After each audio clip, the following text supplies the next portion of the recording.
नमस्कार दोस्तों, मेरा नाम है विजय कुमार। आप देख रहे हैं कॉमिक्स पिटारा चैनल को। तो चलिए दोस्तों, हम लोग कॉमिक्स पढ़ रहे थे विनाशदूत करकेंटा, जो कि राम रहीम की कॉमिक्स है। इसका पहला पार्ट मैंने अपने चैनल पर अपलोड कर दिया है। पहले पार्ट में मैंने इस कॉमिक्स को 20 पेज तक कवर कर दिया था। अब इस पार्ट में इसके आगे कहानी को शुरू करते हैं। कुछ ही पलों के बाद चौकी नंबर 11 शमशान में बदल चुकी थी। फतह, hurray!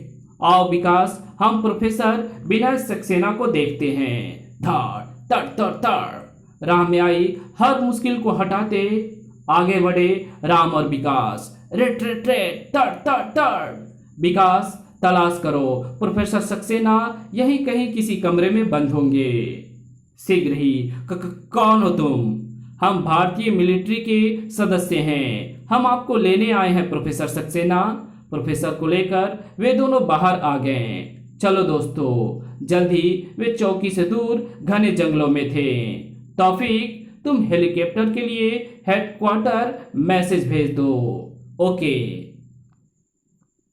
Hello hello, calling tiger one, calling tiger one, over. Tiger one speaking, over. Sir, आपके लिए खुशखबरी है, ऑपरेशन सफल हो गया है। प्रोफेसर सक्सेना इस समय हमारे साथ हैं। आप फौरन हमें पिकअप करने के लिए हेलीकॉप्टर भेजिए, over. I am sorry my boy, मौसम की मौजूदा खराबी के कारण अभी 28 घंटे तक कोई भी हेलीकॉप्टर भेजना असंभव है, ओवर। गाज की तरह गिरी थी सब पर यह खबर। मौसम साफ होते ही हम आपसे कांटेक्ट करेंगे, over and all. Oh damn it, 28 घंटे तक हम यहाँ रुककर हेलीकॉप्टर आने का इंतजार नहीं कर सकते। अब तक तो पाक सैनिक हमारी तलाश में निकल चुके होंगे।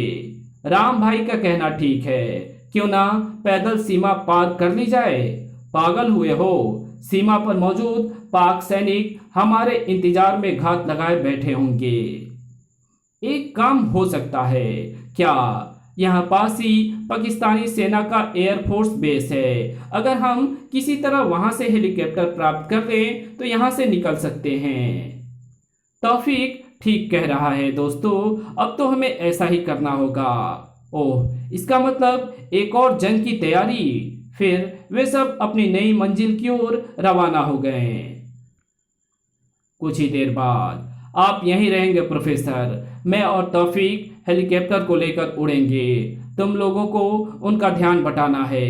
Okay okay.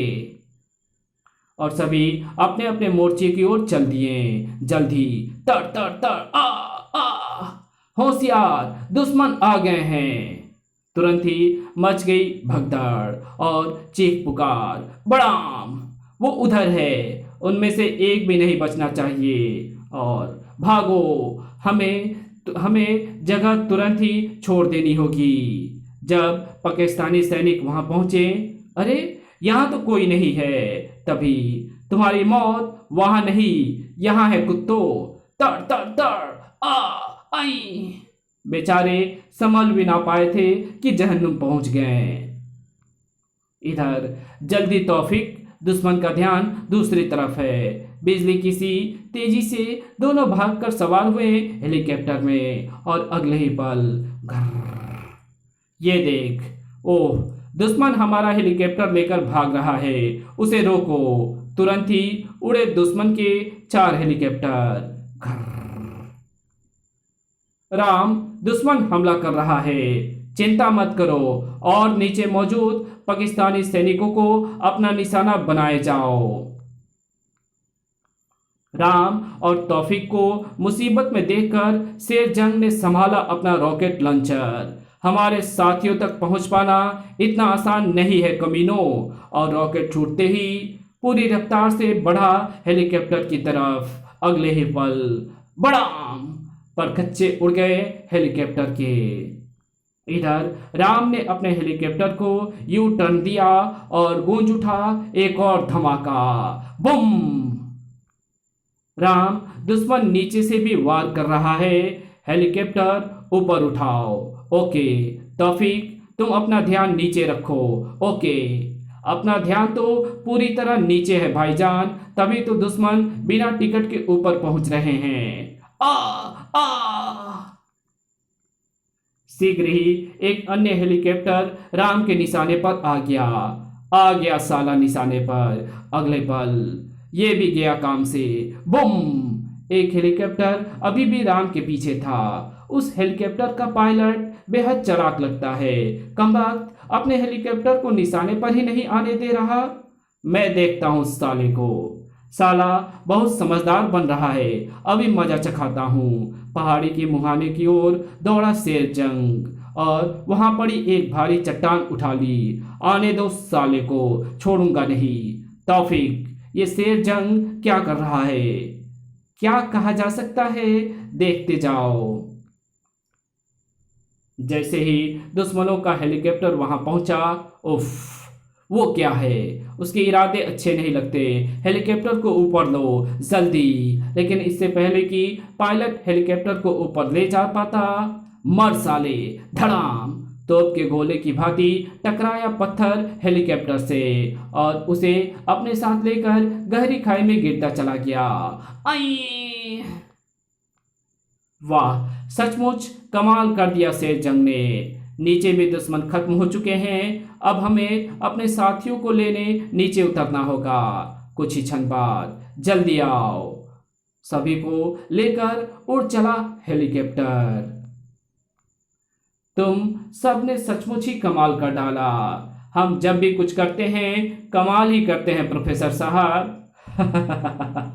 कुछ देर बाद, ओह, पिक पिक! क्या हुआ रहीम?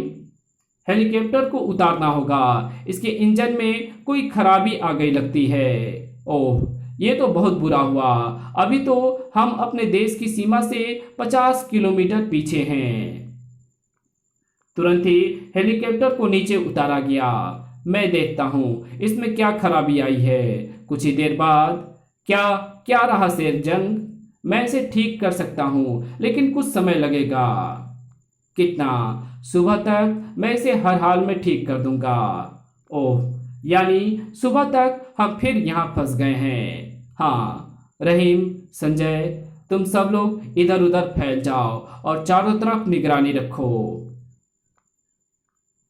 मैं यहाँ शेर जंग के पास रुकूंगा। ओके। शेर जंग हेलीकॉप्टर ठीक करने में जुट गया और बाकी सब इधर उधर फैल गए।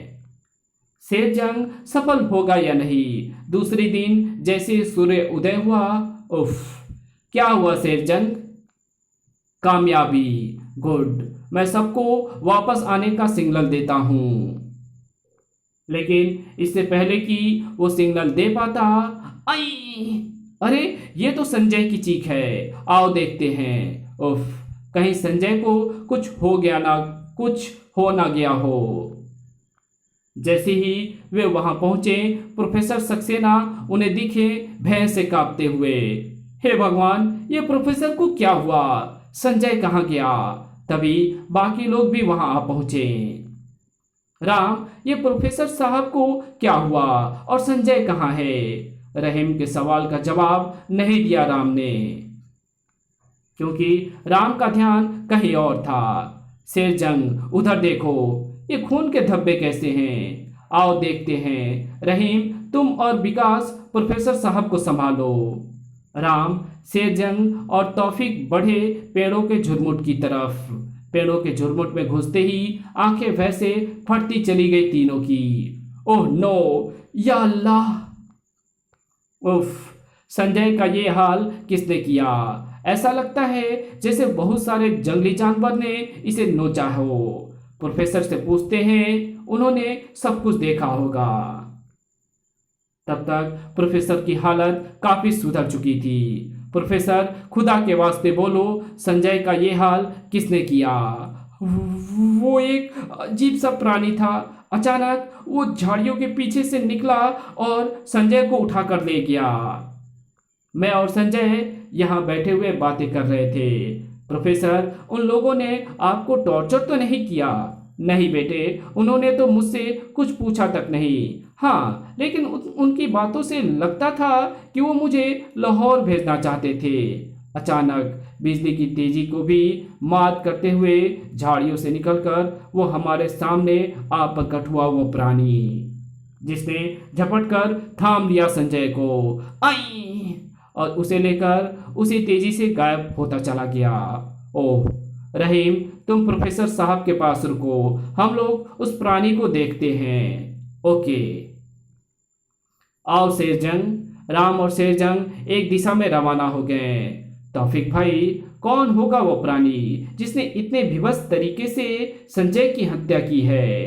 और विकास एवं तौफीक दूसरी दिशा में। ये तो अल्लाह ही जाने विकास भाई, लेकिन अगर वो मेरे हाथ लग गया तो मैं उसका संजय से भी बुरा हाल करूंगा। तभी अरे विकास, ये तुम्हारी कमीज पर लाल रोशनी कहाँ से पड़ रही है? लेकिन इससे पहले कि विकास कुछ कह पाता, 1 सेकंड के 100वें हिस्से के पहले ही खतरे को भांप गया तौफीक। ओह अगले पल, विकास बचो!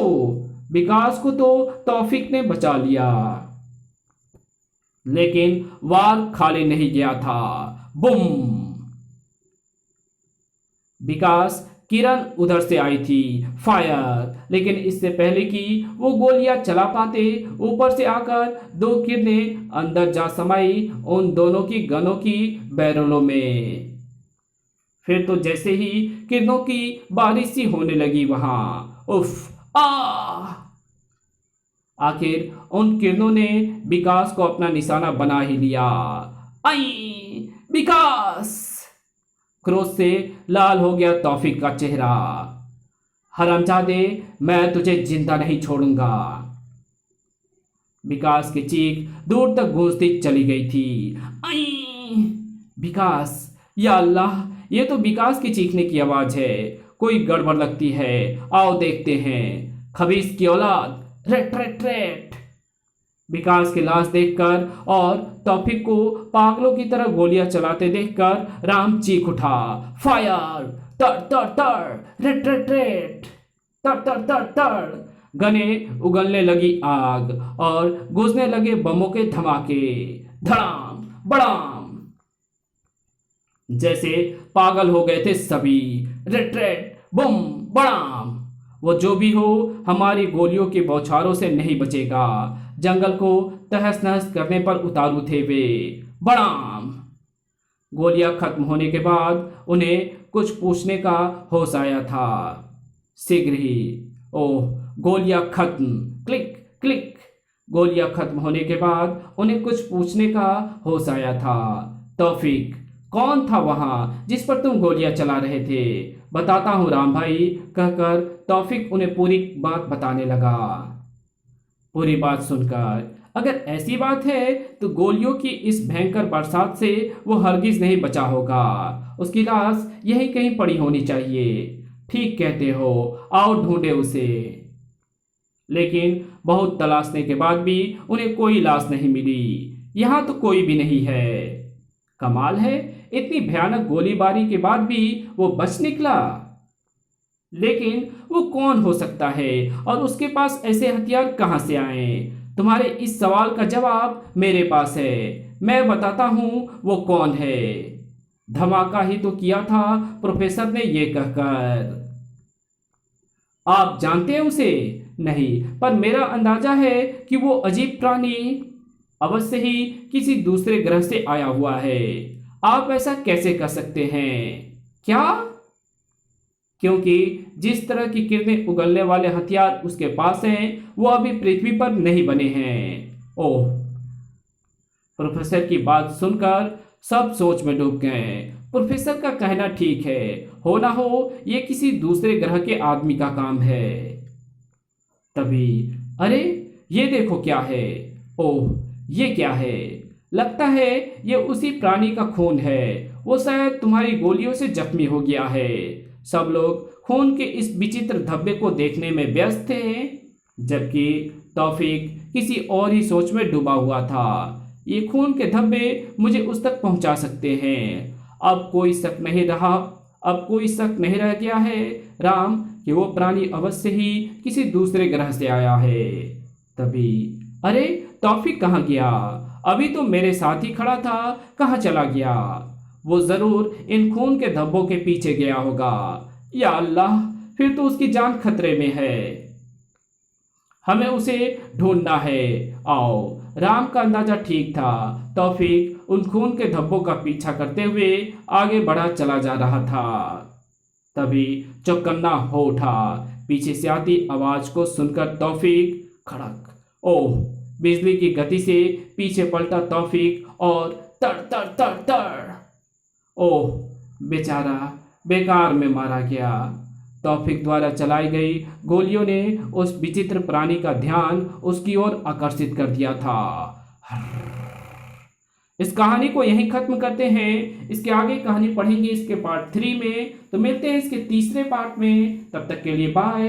अगर आपको ये वीडियो अच्छी लगी तो इस वीडियो को लाइक कर देना। चैनल पर नया हो तो चैनल को सब्सक्राइब जरूर कर देना। हमारे दूसरे चैनल डिवाइन टेक्नोलॉजी और टॉप 10 पिटारा को भी ऐसे ही प्यार देना। और प्लीज़ जाओ सब्सक्राइब भी कर दो। मिलते हैं आपसे इसके तीसरे पार्ट में। तब तक के लिए बाय।